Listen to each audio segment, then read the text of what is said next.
গণতন্ত্র থেকে সরে যাবার কোনো সুযোগ নেই। রাজনৈতিক সংস্কৃতি পরিবর্তন না করলে দেশ ভালোর দিকে যাবে না, এমন মন্তব্য বিএনপি নেতাদের। তারা বলছেন, কোনো ষড়যন্ত্র করে নির্বাচন ঠেকানো যাবে না। অযৌক্তিক দাবিতে আন্দোলন না করে ভোটে অংশ নিয়ে জনপ্রিয়তা যাচাই করার আহ্বান জানিয়েছেন বিএনপি নেতারা। রবিবার জাতীয় প্রেস ক্লাবে গণতন্ত্রের উত্তরণে করণীয় সেমিনারে যোগ দেন বিএনপির সিনিয়র যুগ্ম মহাসচিব রুহুল কবির রিজভী। ভিন্ন মত প্রকাশ যারা করে তাদেরকে গ্যাস চেম্বারে পুড়িয়ে মারা, এটা আদালতে উঠলেও আদালত যাতে সরকারের পক্ষে থাকে, তো এটা কিন্তু ভয়াবহ ইঙ্গিতবাহী এই কথাটা। সমসাময়িক রাজনৈতিক পরিস্থিতি তুলে ধরে তিনি প্রশ্ন করেন, কোন রাজনৈতিক দল প্রশাসনকে কিভাবে ব্যবহার করতে পারে। স্বয়ং জামাতের আমির বলছেন যে কি বলে যে একসাথে হলে পরে নির্বাচন এবং জনভোট একসাথে হলে পরে জেনোসাইড হওয়ার আশঙ্কা রয়েছে। আপনি তো এটা বলে আপনি তো কি হুমকি দিলেন গোটা জাতিকে।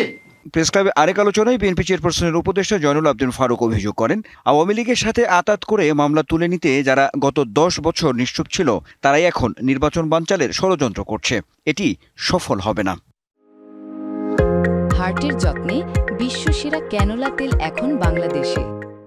যারা 10 বছর নিষ্ক্রিয় ছিলেন, আওয়ামী লীগের সাথে আঁতাত করে মামলা থেকে অব্যাহতি পাওয়ার জন্য সুযোগ সন্ধান করছেন, আজকে তারা আবার তাদের সাথে একত্রিত হয়ে বাংলাদেশে নির্বাচনকে ব্যাহত করার জন্য প্রচেষ্টা।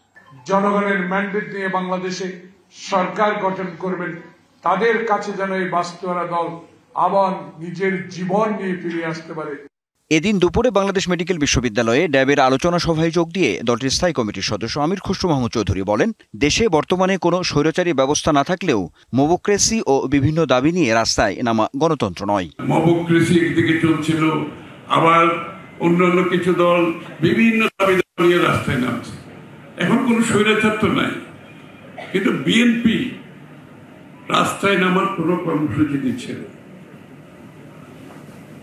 অন্যরা যাই করুক, আমরা কিন্তু সাংঘর্ষিক রাজনীতির দিকে যাচ্ছি না, এবং এইটাই বিএনপির আগামী দিনের রাজনীতি।